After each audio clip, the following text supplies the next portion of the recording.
केंद्रीय गृहमंत्री अमित शहांच्या रायगड दौऱ्यावर शिवसेना उद्धव बाळासाहेब ठाकरे पक्षाचे नेते खासदार संजय राऊतांनी टीका केली आहे। अमित शहांनी मुख्यमंत्री देवेंद्र फडणवीसांसमोरच छत्रपती शिवाजी महाराजांचा एकेरी उल्लेख केला। त्याबरोबरच औरंगजेबाच्या थडग्याला समाधी म्हणाले। यावरून राऊतांनी अमित शहांसह फडणवीस आणि एकनाथ शिंदे यांचा चांगलाच समाचार घेतलेला आहे।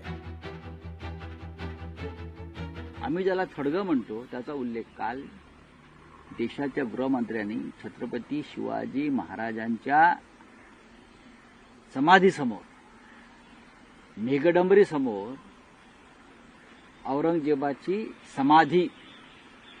समाधीचा दर्जा दिला।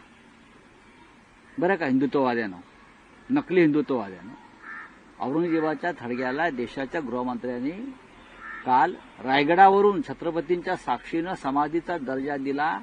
यासारखं या महाराष्ट्राच्या जीवनात वाईट ते काय होणार ते काल झालं। महाराष्ट्राच्या शत्रूला, हिंदुत्वाच्या शत्रूला त्याच्या थडग्याला समाधीचा दर्जा देण्यासंदर्भातलं वक्तव्य प्रत्यक्ष देशाच्या गृहमंत्र्यांच्या तोंडून आलं आणि त्याच्यापैकी छत्रपतींचे वंशज बाजूला बसले होते। त्यांना खरं म्हणजे या सगळ्या गोष्टीचा त्रास व्हायला पाहिजे होता। समाधी हा शब्द दुसरा कोणी जर काढला असता ना,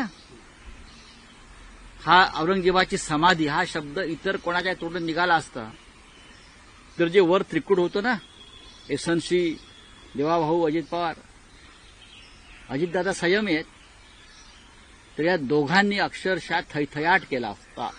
कसं हिंदुत्वाचा कडेलोट झाला, अमुक झाला तमुक झाला, औरंगजेबाचं कसं उदात्तीकरण करतायत, समाधी म्हणतायत, हे दोघे आघाडीवर असते। पण अमित शहा यांनी औरंगजेबाच्या थडग्याला समाधीचा दर्जा तुमच्या समोर दिला। महाराष्ट्र सरकारच्या मुख्यमंत्र्यांच्या त्यांच्या तोंडून काय चकार शब्द निघाले नाही, या राज्याचं दुर्दैव आहे। माझा उलटा प्रश्न आहे की आजपर्यंत माननीय अमित शहांच्या व्यतिरिक्त छत्रपती शिवाजी महाराजांच्या कार्यक्रमाला कोण उपस्थित राहिलं होतं?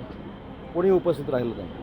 स्वतः कोण हे छत्रपती शिवाजी महाराजांचा वारसा जपण्यासाठी किंवा त्यांचा विचार पुढे घेऊन जाण्यासाठी रायगडावर जात नाहीत, कारण तिथं चालायला लागतं। मग अमित शहा साहेब तिथं आले, चांगल्या पद्धतीचा कार्यक्रम झाला। त्यांनी छत्रपती शिवाजी महाराजांचा वारसा हा फक्त महाराष्ट्रानं नाही तर जगानं सांभाळला पाहिजे ही भूमिका तिथं मांडली।